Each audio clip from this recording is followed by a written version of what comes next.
जब जा पुकारी इंद्रमती अकुलाए। एक समय एक चंद्र विजय नाम का राजा था। उसकी इंद्रमती नाम की रानी थी और वह बहुत भक्तिनी थी। इतना सुख हो करके भी जो परमात्मा की तरफ में भगवान की भक्ति में लगे होते हैं वह पुण्यात्मा विशेष होती है। उसने एक गुरु बना रखा था। गुरु ने ये कहा था कि भगवान विष्णु, भगवान शिव की भक्ति करनी चाहिए, 68 तीर्थों पर जाना चाहिए, एकादशी का व्रत रखना चाहिए। तूने पिछले जन्म में बहुत पुण्य कर रखी है, घने धर्म कर रखी, जिस कारण से तू रानी बन गई। आगे ऐसी ही अच्छा जीवन प्राप्ति के लिए आप साधु संतों को भोजन कराया कर। वैसे तो आए अतिथि को भी भोजन कराओ, उसका भी पुण्य है, लेकिन भगत संत को भोजन कराने का न्यारा ही फल मिलता है। उसने ये सोचा कि साधु संतों को भोजन कराना अनिवार्य है। उसने एक अपना नियम बना लिया कि मुझे भूल ना पड़े।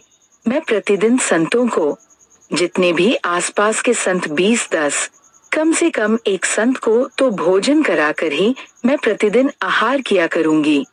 और उसने अपने नौकरों से बोला, आसपास जो भी जंगल में कोई साधु संत है उनको प्रार्थना करके आओ कि प्रतिदिन यहाँ भोजन करने आए, और जो यहाँ नहीं आ सकते हैं उनको वहाँ पहुँचा कर आओ। इंद्रमती अपने हाथ से रोटी बनाती और साधु संतों को भोजन कराती। जो भी 10-20 आते सभी को आदर से भोजन कराती। ये सिलसिला शुरू हुआ। एक बार क्या हुआ कि कुंभ के मेले का कोई ऐसा संस्कार हो गया। कुंभ के मेले पर हरिद्वार में चले गए सभी साधु संत पर भी लेने के लिए और पैदल आना जाना होता था, तो 10-15 दिन का प्रोग्राम उनका बनता ही बनता था। कोई भी संत उस क्षेत्र में रहा नहीं। अब रानी को पता चला कि साधु आए नहीं। पता करके आए साधु कोई है नहीं, सब चले गए। सबकी झोपड़ी खाली पड़ी हुई थी। पता चला कि वो तो तीर्थ रमन पर चले गए। मैं आहार करूंगी नहीं जब तक कम से कम एक संत को भोजन न करा लूं। रानी ने प्रतिज्ञा कर रखी थी कि जब तक खाना खिला न लूंगी संत को मैं आहार नहीं करूंगी। एक दिन बीत गया, 2 दिन बीत गया। रानी थी भूखी घनी रही नहीं थी। तीसरे दिन तो वो आंखें बंद करने लगी। तब उसके पति ने समझाने लगा, क्यों अपना जीवन नाश कर रही हो? खा लो 2 रोटी, जब साधु आवे तब फिर भोजन करा लिए। रानी ने भोजन न करने की ठान ली। द्वापर के अंदर परमात्मा करुणामय नाम से आए हुए थे, यही कबीर भगवान। परमात्मा ने देखा कि रानी इंद्रमती मरेगी तो एक साधारण संत बनकर राजा के महल की तरफ आते दिखाई दिए। इधर रानी ने अपनी नौकरानी से कहा, यदि तू अपनी रानी का जीवन चाहती है तो देख ले कोई साधु संत तुझे दिखाई दे जा, नहीं तो आज शाम तक तेरी रानी प्राण छोड़ देगी। वह दासी दुखी होकर के ऊपर चढ़ गई अटारी पर और वह कहाँ देखे विचारी। उसने क्या देखा कि सामने एक संत रूप में सफेद कपड़े में दाढ़ी बढ़ी हुई छोटे छोटे बाल है। आ रहा है सिंपल सा साधु। परमात्मा ने उस दिन गले में एक माला भी डाल रखा था कि साधु की तरह दिखाई दे। नौकरानी दौड़कर आई और रानी से कहने लगी, एक महात्मा सा नजर आ रहा है, कपड़े तो लाल है नहीं पर शकल साधु जैसी लगती है, आप कहो तो बोला लाऊं। बहन ले आओ जैसा भी हो। अब वो नीचे गई। इतने में परमात्मा भी महल के निकट से आ गए। नौकरानी ने प्रणाम किया और परमात्मा से कहा, महाराज आपको हमारी रानी याद कर रही है। आप कौन हो? मैं नौकरानी हूँ। बेटा, रानी को यदि गरज है संत की तो यही आ जाए गली में। हम किसी के घर जाया नहीं करते, और हम घर जाएं और उसका पति कह दे तू आया किस लिए, उसने गरज है तो यहाँ आ जाएगी। उसने जाकर बता दिया कि साधु ऐसे ऐसे कह रहा है, तो उसको और पकी जच गई कि एक नंबर का महात्मा है। रानी ने कहा, पकड़ मेरा हाथ और सहारा दे, ले चल मुझे ऐसे महापुरुष के दर्शन करा दे, मर जाऊंगी तो भी अच्छा है। आज पहली बार सुन रही हूँ कि रानी को कहने वाला कि गरज पड़े तो रानी यहाँ आ जाए। रानी जाकर देखा तो चेहरा विश्व में सबसे सुंदर थे कबीर भगवान, और चरणों में मत्था टेका और कहा, महाराज भोजन कीजिए, आहार कीजिए। चल बेटा, आहार कर लेते हैं। बैठ गया जाकर एक आसन लगा दिया। रानी ने दुखी सूखी होकर नौकरानी के सहयोग से स्वयं भोजन बनाया और कहा, महाराज जी भोजन पाओ, आहार कीजिए।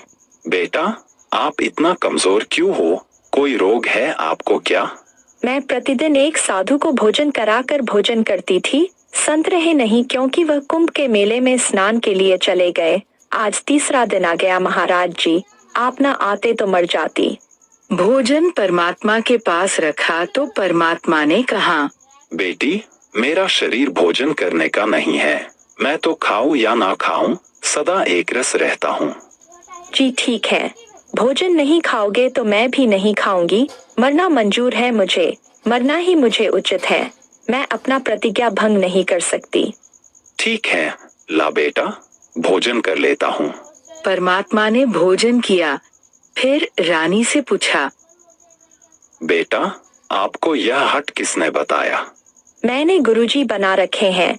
हमारे गुरुजी बहुत अच्छे हैं। क्या साधना करते हो? श्री विष्णु जी की, श्री शंकर भगवान की, शेरावाली माता की और एकादशी का व्रत करती हूँ और तीर्थों पर भी जाती हूँ। परमात्मा ने अपना ज्ञान समझाना शुरू किया और बोला, बेटी, विष्णु की पूजा करती हो, कहाँ जाओगे और कितने दिन रहोगे? वह तो जितना धर्म मेरे होंगे उतने दिन रह लूंगी, फिर कहाँ जाएंगे पता नहीं। जो साधना आप कर रही हो, पुण्य दान कर रही हो, वो ठीक है। रानी भी बन जाएगी और स्वर्ग भी चली जाएगी, फिर पशु योनियों में अवश्य जाएगी। और यह आपके विष्णु, शंकर और ब्रह्मा सब नाशवान हैं। इनके भक्ति से मोक्ष नहीं होगा, अमर परमात्मा के भक्ति से अमर हो सकते हो। इसी तरह परमात्मा ने बहुत समझाया, पर इंद्रमती नहीं मानी और बोली, इस तरह की बातें तो यह संत आपस में खूब जानते हैं। मुझे अपना गुरु बिल्कुल मेरे हृदय में है। ठीक है बेटी, मैं चला। मान चाहे मत मान, मेरा फर्ज था तेरे को सच्ची बात बताने का। और आज से तीसरे दिन तुझे सर्प डसेगा। तीसरे दिन तेरी सर्प के डसने से मृत्यु होगी। ना तेरा गुरु बचा सकेगा, ना तेरा ब्रह्मा विष्णु शंकर बचा सकेगा, और न तेरा भक्तियोग मंत्र बचा सकेगा। ये कहकर महाराज जी उठने लगे तो रानी चरणों में पड़ गई। साधु संत झूठ नहीं बोला करते, ये सोचकर चरणों में गिर गई और कहने लगी, सचमुच महाराज जी। तीसरे दिन आगे तेरी शेष आयु नहीं है और 84 लाख योनियों में जाएगी। महाराज जी, फिर क्या करूं मैं मंत्र दूंगा बेटा, मंत्र जाप करिए और उस गुरुजी से बात भी मत करिए जो दुश्मन है तेरा। फिर रानी ने मंत्र दीक्षा ली और मन में सोचा कि देखूंगी तीसरे दिन क्या होगा। फिर परमात्मा बोले, बेटा, तीसरे दिन काल आवेगा और मेरे रूप में आवेगा। और एक ध्यान रखना, जो मैंने आपको मंत्र दिया है प्रथम, जब वह निकट आएगा तो पहले आप इस मंत्र का जाप करके और फिर प्रणाम करना। जब वह मैं आऊं यानी मेरे रूप में काल होगा और तो भावुक होकर के बगैर मंत्र जाप किए चरण नहीं छूना। पहले मंत्र जप करना है और फिर चरण छूना है। परमात्मा ने उस समय विशेष हिदायत दी थी क्योंकि उसका अभ्यास नहीं था और रानी ने किसी को बताया नहीं। सोचा क्या पता सच्ची है कि झूठी। तीसरे दिन के 2 बजे के आसपास परमात्मा करुणामय के रूप में काल आ गया और कहा, इंद्रमती कहाँ है बेटा? इंद्रमती ने देखी गुरुजी आ गए। परमात्मा की बात याद आ गई और उसने प्रथम मंत्र जाप कर दिया। उसके प्रथम मंत्र के प्रथम नाम से ही एकदम उसका स्वरूप बदल गया और विकराल शरीर और लंबे दांत और मोटी मोटी आंखें, यह विक्रांत शरीर दिखाई दिया। तब उस काल ने देखा कि तेरा तो इसने आवरण उतार दिया और काल ने कहा, अब तो बच गई, तेरे पास मंत्र जबरदस्त है, तुझे फिर देखूंगा। रानी अपने गुरु जी के 100 शुक्र मनाए और अपने नौकरों को राजा को बताती है, काल आया था, मेरी मृत्यु होनी थी, मैंने बनाए हुए गुरुजी ने मेरी उम्र बढ़ा दी। काल जब आ जाता तो क्या तुमको छोड़ जाता? ये तुमने ऐसे ही कहती रहती हो। कोई कुछ कह दे उसकी बात मान जाती हो। रानी वापस आया, 100 शुक्र मनाए और लेट गई ठाट से। इतने में काल सर्प बनकर आया और रानी को डस लिया। डसते ही रानी के आंखें खुली और सर्प को जाते हुए देख लिया और शोर मचाया। डस ली, सर्प ने डस ली, दौड़ के आओ, सर्प ने डस ली। नौकर नौकरानियां लठ लेकर दौड़ कर आया।